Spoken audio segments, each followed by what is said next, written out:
So, if everyone went to the banks tomorrow and asked for their money back, the banks wouldn't actually be able to give you your money back. Why is that? Where is your money actually kept? Economics explains this through the concept of money and banking. Hi, friends, welcome to Econverse. I am Abrar and I am a fellow student who topped in my GCSE Economics last year in Oman. In this channel, we make learning economics simpler, clearer, and hopefully a lot more fun. In this video, we're going to be looking at the fundamentals of the concepts of money and banking. So, let's get started. Okay, so when we look at money and banking, so in this, I think it's really important for us to understand exactly what money is. Have you ever had that feeling when you think, what exactly is money? How does it work? I had this question a lot when I studied this chapter. So let's start off by defining what money exactly means. So money is a legally, that's really important, it's legally accepted medium of exchange used to buy goods and services. Medium of exchange. What do you mean by medium of exchange? When you use the words medium of exchange, that basically means that it is used to exchange for goods and services. So you pay money to buy goods and services.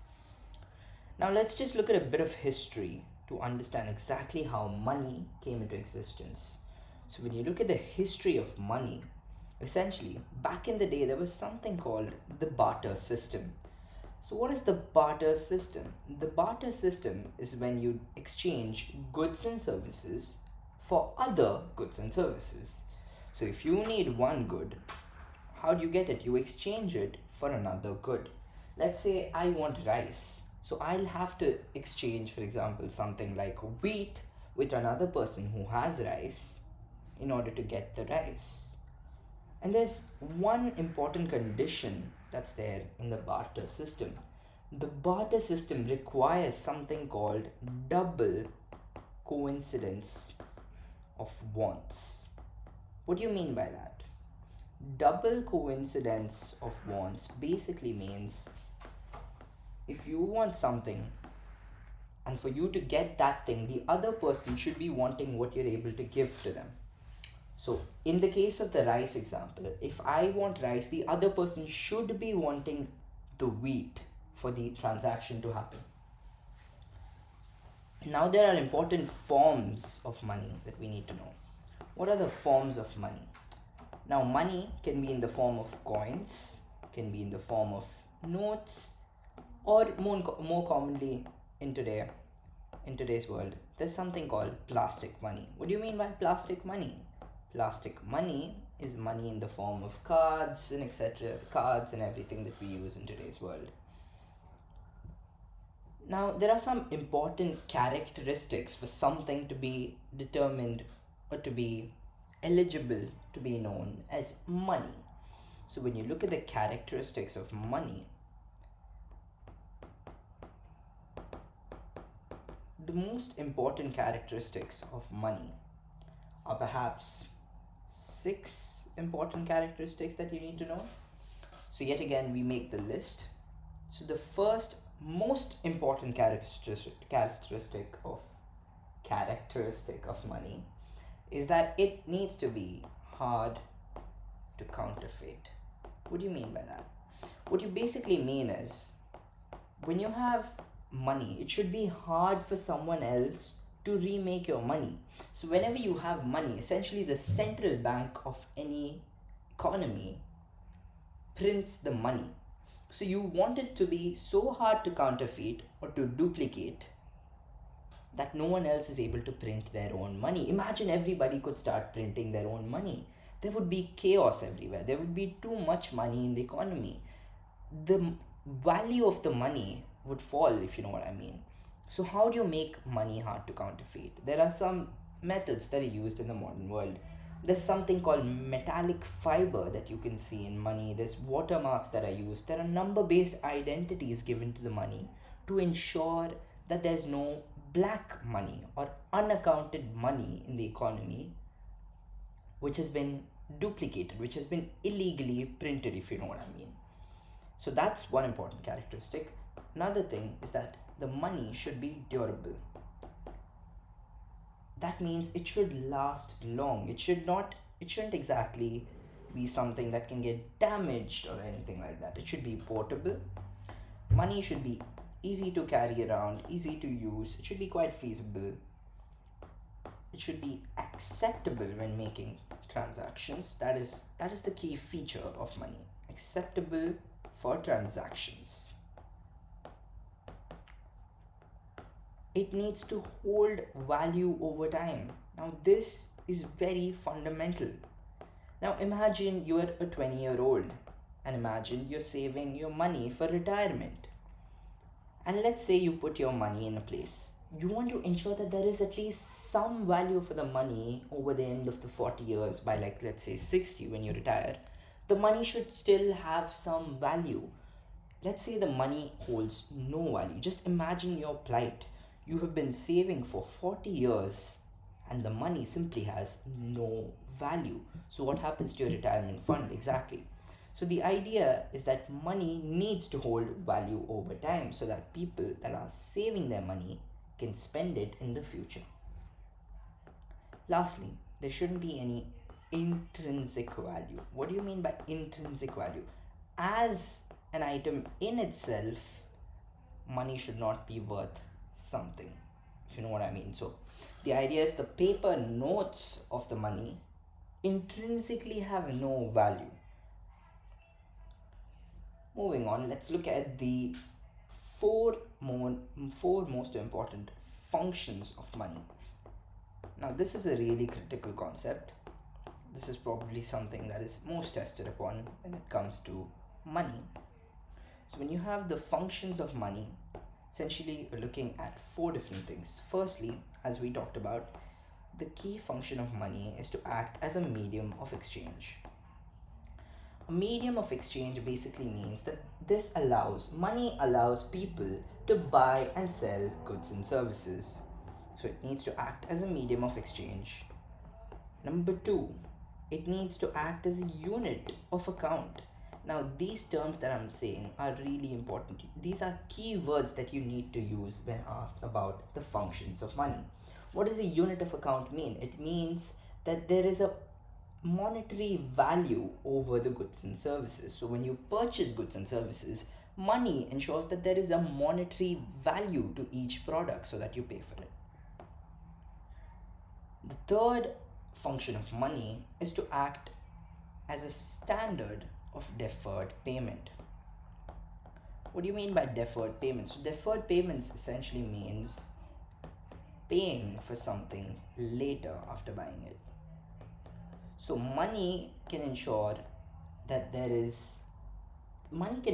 payments can be made later. Now, examples of this could be stuff like borrowing and lending and all those things. And the fourth main function of money is to act as a store of value. A store of value.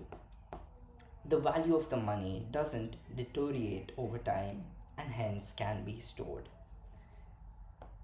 So these are the four main functions of money, the 6 characteristics of money. We looked at the forms of money and the barter system and how money essentially came into the making. Now, we've looked at money. Now let's look at another key facet of modern finance, banking. Now, whenever we talk about banking, banks are essentially financial institutions that are involved in financial transactions. So there are two main types of banks that you need to remember. There are central banks and there are commercial banks. There's one key difference in between both of these. Essentially, central banks are banks for the commercial banks and commercial banks are banks for the people. Now let's look at each one in depth. So let's start off with the central banks. So when you look at the central banks, they have a few key functions. When you look at the functions of central banks, firstly, their role is to issue the currency. As we talked about, print the currency. That is one of their key functions. Another one of their key functions is, like we said, they bank to the government and commercial banks. So they are a banker to the government, which means they are responsible for national debt and all those things. So they are bankers to governments and commercial banks.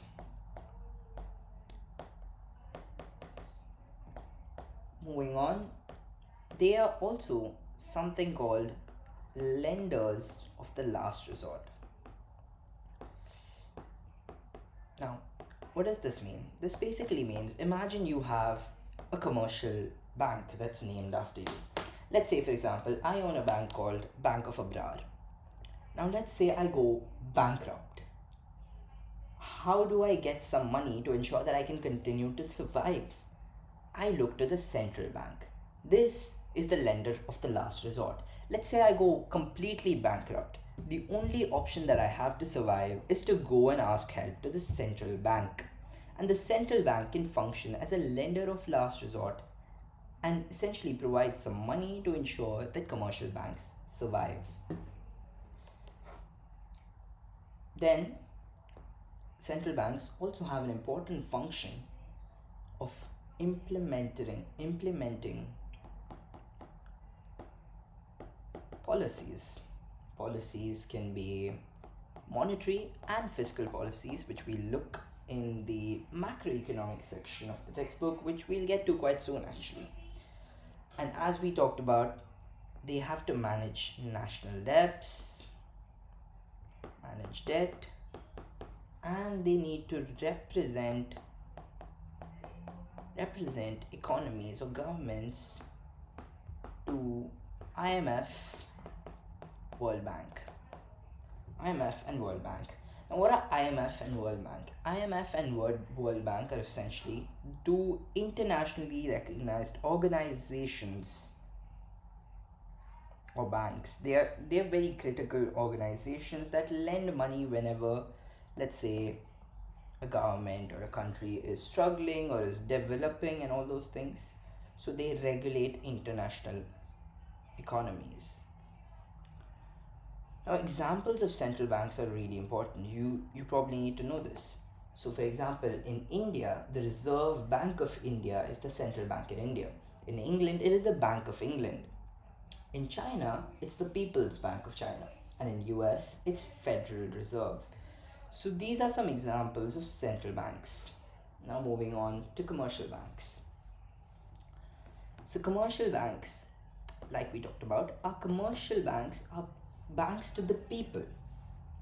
Banks to people like you and I, banks to consumers, to households and all those things. So whenever you look at commercial banks, they have a few key functions. So the functions of commercial banks are, firstly, they have agency services. They need to provide advice, financial advice and all those things. You do have services such as lockers. Now, I don't know if you know this, but basically lockers or any sort of services such as those are given to protect valuables. So essentially people purchase lockers, etc., from these commercial banks, and they protect their valuables in these places such as gold, etc. Then commercial banks have to provide exchange of currencies. So let's say you're traveling from one country to another, commercial banks can help you in exchanging your currency so that you're able to have a medium of exchange to buy goods and services in the new country. Then you have providing checks, plastic money, online banking, all those things. So this is quite common in today's world. You have plastic money such as credit cards, debit cards, cards and all those things. Then you have checks and you have online banking. So these are some key functions of a commercial bank. Now a few examples of commercial banks should be banks like Morgan Stanley, State Bank of India in India, HDFC, JP Morgan Chase, for example. These are all prominent examples of commercial banks. Commercial banks have two key aims. So, whenever you look at a commercial bank, one of their main aims is to provide loans. Now, what do they do through providing loans? Essentially, this is their way to earn profit. Profit in the form of interests on their loans. On the other hand, another important aim of commercial banks is to meet consumer requirement. What do I mean by that? That is technically the goal of every firm, isn't it? But in the case of banks, this is especially important. As we talked about earlier in the start of this video, imagine you go to a bank and ask them for your money. It is really key for them to meet your requirement.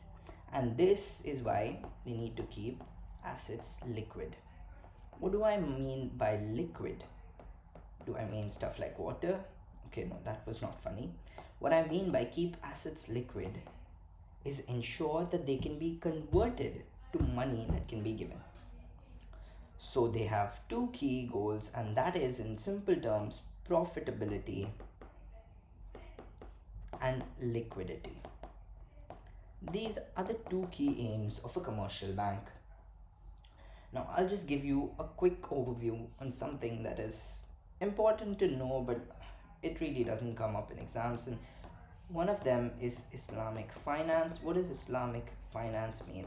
Islamic finance is essentially wherein you have a share of profit rather than interest. So, as per Islamic laws, you have no interests that are charged on your loans. Rather, you have profit sharing. So, rather than interest, banks tend to take a percentage of the profit from the firms. Interests are also called riba as per Islamic finance. Now, one key important thing that you should probably know for you to understand how bank bank accounts function would probably be understanding what are the different types of bank accounts that we have. So, whenever you look at a bank account, there are essentially four main types of bank accounts. So, you have these four, that's how I look at it. So, these are the four main types of bank accounts. So, you can either have a loan account wherein you have principal, you have an interest rate, and you have a duration you have to pay it by, and you have a schedule to repay it essentially. You have something called a collateral. A collateral is a security that you give to the ones that are lending you the money. Then you have a savings account, which usually has a 4 to 7% interest rate, which is basically the return on your savings. Then you have current accounts, which allow you to borrow money at any point of time, but they do have slightly higher interest rates, such as 8 to 10% of interest rates. And they do allow for something called overdraft, which means you can borrow money on top of your money. So if you have an existing borrowing, you can essentially make another borrowing. And then you have something called fixed deposit, which is you have 4 to 6% of interest rate, and the idea is there is a particular term period for which until which you cannot exactly break the fixed deposit. If you do, you do have a fine which you need to pay, which means you cannot take your money out of the account until the time period ends essentially. So in this video we have essentially covered money and banking. If you think this video helped you understand economics better, make sure to give it a thumbs up and subscribe to join the Econverse. I'll see you in the next video where we're going to be looking at us. You guessed it right, we're going to be looking at households.